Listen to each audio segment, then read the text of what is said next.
Hello, Tasha Mason here, author of A Child's Journey Through Grief series. I want to take a moment and do a quick little deep dive from my first book, But I Don't Want to Say Goodbye.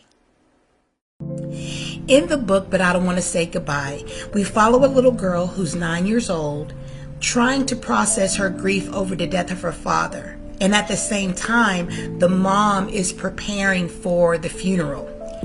You're hearing the words from the little girl. You're getting her point of view when it comes to how she's feeling, what she's seeing, what is her mother saying to her, and the fact that she is not ready to say goodbye to her dad. Now, we know death is not an easy subject to discuss, especially when it just happened.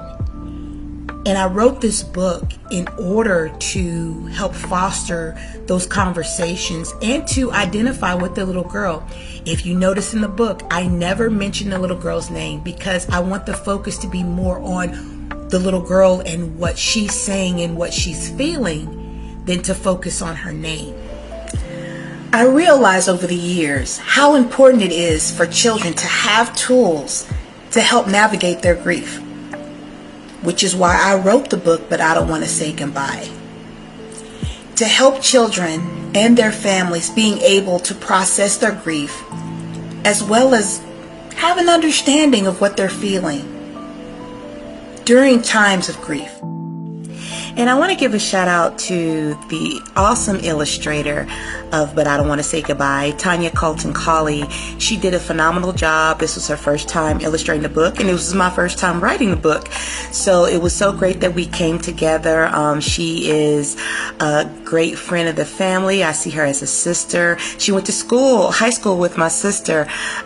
She's very talented, and I was so excited to work with her. And the way that we were able to come together with my words and her illustrations to bring this story to life, I found was very, very much a blessing.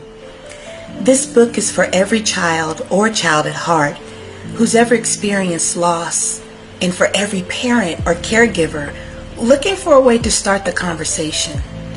I hope this book brings comfort, understanding, and a little bit of hope. But I Don't Want to Say Goodbye is available on Amazon as well as BellShayHouse.com.